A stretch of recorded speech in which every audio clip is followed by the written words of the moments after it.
नमस्कार दोस्तों, आप सभी का स्वागत है एमएसएससी नोट्स में। तो दोस्तों, संधि के बारे में पढ़ेंगे, ट्रिक पढ़ेंगे, जानेंगे, समझेंगे। कोई परिभाषा नहीं, कोई लेंदी एक्सप्लेनेशन नहीं, डायरेक्ट पॉइंट पर आएंगे।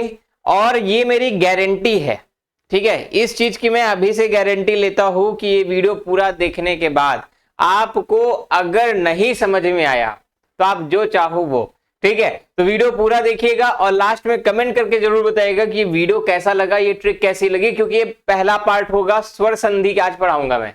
व्यंजन संधि, विसर्ग संधि तब पढ़ाऊंगा जब आप लोग ज्यादा से ज्यादा कमेंट करके बताएंगे कि ये वीडियो कैसा लगा, ठीक है। तो शुरू करेंगे। तो हम लोग स्वर संधि में बात करते हैं। तो स्वर संधि में 5 भेद होते हैं, जिसमें से सबसे पहला है दीर्घ संधि। तो दीर्घ संधि को पहचानने की ट्रिक आप के एग्जाम में डायरेक्ट ऐसे दे देता है यहां पर और पूछ लेगा कि इसमें कौन सी संधि है। तो संधि को पहचानने की सबसे सरल ट्रिक इस वीडियो से सरल कहीं नहीं मिलेगा, तो ध्यान से देखना। तो यहां पर अगर हम बात करते हैं तो यहां पर दीर्घ संधि की जो ट्रिक है, तो दीर्घ संधि का ट्रिक हमारा क्लियर है कि दीर्घ का मतलब है बड़ी मात्रा, यानी जहां जहां आपको बड़ी मात्रा दिख जाएगी, मिलने पर जहां पर बड़ी मात्रा होगी वहां पर दीर्घ संधि होगी। देखो, जैसे पुस्तकालय में पुस्तक प्लस आलय, यहां पर देखो बड़ी मात्रा, विद्याधन अर्थी विद्यार्थी में यहां बड़ी मात्रा। ये वाला बताओ सही है या गलत? गलत है। रविंद्र ऐसे नहीं, रविंद्र ऐसे लिखा जाएगा, ठीक है, और यहां पर होगी बड़ी मात्रा। गिरीश में देखिए, गिरिधन ईश, गिरीश बड़ी मात्रा। मुनि प्लस ईश, मुनीश देखो बड़ी मात्रा। मुनि प्लस इंद्र, यहां पर मुनीन्द्र बड़ी मात्रा। भानु प्लस उदय, भानुदय बड़ी मात्रा, बड़ी मात्रा, बड़ी मात्रा, बड़ी मात्रा। याद रखना है, 2 मात्राएं सेम कैटेगरी की, चाहे अ हो, चाहे आ हो, चाहे उ हो, चाहे उ हो, कोई भी मात्रा जब आपस में जुड़ेंगी तो किस में बनेगी? बड़ी मात्रा बनेगी, ठीक है। और कहीं भी आपको ये बड़ी मात्रा दिखेगी, दीर्घ संधि हो जाएगी। समझ गए इतना? अगला देखें, वृद्धि संधि। वृद्धि संधि को याद करना जरूरी नहीं है, हमें समझना जरूरी है। इसको तुरंत समझ लेंगे चुटकियों में। ये ट्रिक क्या कहती है वृद्धि संधि की? तो वृद्धि संधि की ट्रिक हमारी एकदम साफ सी है कि बड़ी संयुक्त मात्रा को देखो। संयुक्त मात्रा क्या होता है आपको पता है? संयुक्त मात्रा में ए ओ औ, इसको क्या कहते हैं? इनको कहते हैं संयुक्त मात्रा। क्या कहते हैं इनको हम लोग? इनको कहते हैं संयुक्त मात्रा, ठीक है। तो यहां पर बड़ी संयुक्त है, ये बड़ी है ना, ये भी बड़ी है, सबसे बड़ी मात्रा यही होगी पूरी, सबसे बड़ी मात्रा यही, क्योंकि सबसे ज्यादा वर्ण इन्हीं में जुड़े हैं, ठीक है। तो यहां पर जहां पर आपको अ और अव दिख जाए वहां तुरंत मान लेना हमारी वृद्धि संधि। कैसे? देखो, ततैव, जैसे तत धन एव ततैव। एक एक धन एक क्या होता है? एक। नरेश्वर, परमौजार है ना, परमोषधि, महेश्वर, महो, महो, वनौ, सदैव। तो समझे, कहीं पर भी अ की मात्रा हो या कहीं पर भी औ की मात्रा हो, मान लेना है कौन सी संधि हो जाएगी? वृद्धि संधि। क्लियर कट रखना, एकदम आप एग्जाम में फट से लगा के आ जाना कि यहां पर वृद्धि संधि हो गई। अगला देखें, अयादि संधि कैसे पहचानेंगे? तो अयादि संधि पहचानने का ट्रिक अयादि में ही छिपा है। अयादि में हमें एक चीज दिखती है, यहां पर देखो अय, अयादि किससे मिला है? अय से बना है। तो बस यहीं से क्लियर कि कहीं पर भी आय, अव और आव दिखे तो वहां पर अयादि संधि। उदाहरण से समझते हैं, जैसे नौ धन एक नाविक। नाविक में यहां पर देखें, यहां पर क्या है? न में देखो क्या लगा है? आ की मात्रा लगी है ना, और यहां पर क्या है? व है, तो आ व, इसका मतलब कौन सी संधि? अयादि। भवन में देखो यहां पर अ है ना, भ के बाद क्या है? यहां पर अ है, अ के बाद क्या लगा है? अव है, तो भवन अ हो गया। तो यहां पर कौन सी संधि? अयादि संधि। नयन में देखें अय, तो नयन में क्या है? न में अ की मात्रा और य, तो क्या बना? अय। यहां पर अय दिखा, इसलिए कौन संधि? अयादि। पवित्र में अधन व, तो अ व, इसका मतलब कौन सी संधि? अयादि संधि, ठीक है। तो कहीं भी आय, आय, अव, आव किसी उदाहरण में दिखता हुआ दिखे, वहां पर संधि पहचान लेंगे फट से, कौन सी संधि? अयादि संधि।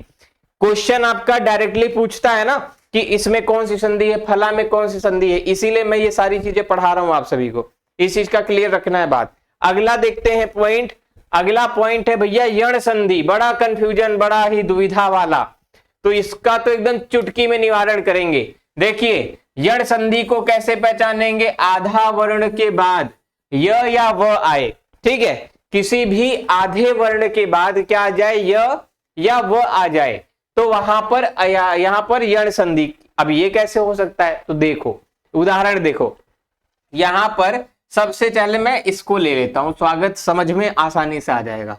तो देखो यहां पर पहले बताओ, बोलो मेरे साथ, ये क्या है, ये क्या है, ये व लिखा है, व के पहले यहां पर आधा वर्ण है कि नहीं है, स आधा है ना, तो यहां पर स्वा हुआ, तब जाके स्वागत हुआ।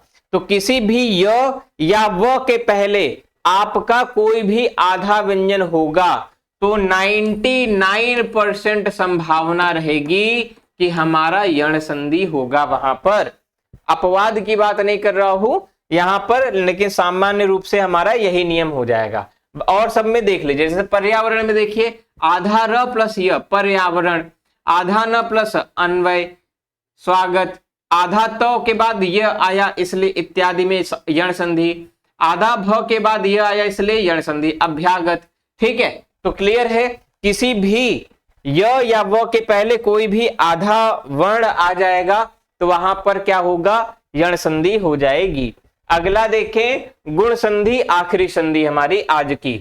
तो गुण संधि में कहीं पर भी आपको ए या ओ दिखे, ठीक है, वृद्धि में क्या था, वृद्धि में था अय और औ, अय और औ दिखेगा तो वृद्धि, ए और ओ दिखेगा तो गुण संधि। अब देखो कैसे, जैसे नरेंद्र है, नर धन इंद्र नरेंद्र, ज्ञानोपदेश, ज्ञान प्लस उपदेश, यहां पर क्या हो गया, ज्ञानोपदेश, ओ की मात्रा, ए की मात्रा, भारत प्लस इंदु, भारतेंदु, ए की मात्रा, ए की मात्रा, यहां पर री वाली बात हो जाती है ना, तो री हो जाता है, री का व। तो यहां पर सुरेंद्र में देखें ए की मात्रा, सर्वेक्षण में देखें ए की मात्रा, ठीक है, तो यहां पर क्या बनेगा, तो यहां पर सभी में ए की मात्रा और ओ की मात्रा, तो कहीं पर भी ए और ओ की मात्रा दिखेगी तो वहां पर क्या हो जाएगा, गुण संधि हो जाएगी। बोलो क्लियर हो गया, कितनी जल्दी क्लियर कर लिया।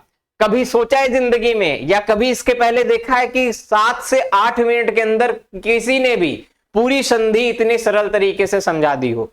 बताना अगर किसी ने भी समझाई हो 7 से 8 मिनट के अंदर, पूरा पूरा विथ एग्जाम्पल्स, ठीक है, और विथ ट्रिक्स। तो ये ट्रिक्स आपको कैसी लगी? शॉर्ट ट्रिक्स है, एग्जाम के लिए बहुत ज्यादा जरूरी होता है। देखो जब एग्जाम में कम टाइम बचता है या हम किसी चीज की तैयारी करते हैं तो उसके लिए एक क्विक रिवीजन के लिए हमारे पास रहता है। बाकी डिटेल्ड क्लास लेना हो तो आप ले सकते हैं, उन पे और भी क्लासेस बना रखी है, प्लेलिस्ट चेक कर सकते हैं, प्लेलिस्ट में और भी सारे विषय, सारे टॉपिक्स को मैंने बना रखा है।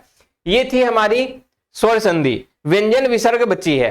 पहले आप लोग कमेंट करके जरूर बताएंगे कि वीडियो कैसा लगा, ठीक है। दूसरा, वीडियो को लाइक जरूर करेंगे और अपने दोस्तों को शेयर करेंगे, क्योंकि जितना ज्यादा व्यूज आएंगे वीडियोस में उतना ज्यादा मुझे मोटिवेशन मिलता है, उतना ज्यादा हम जितना लाइक्स आएंगे उतना ज्यादा मोटिवेशन मिलेगा, जितना कमेंट्स करेंगे उसी आधार पर हम लोग अगली वीडियोस भी जल्दी जल्दी लेके आते चले जाएंगे, ठीक है। तो और हाँ, मेरी हिंदी की किताब बहुत जल्दी आने वाली है, तो जुलाई 2023 के बाद से आपके अवेलेबल हो जाएगी, जुलाई 2023 में अवेलेबल हो जाएगी।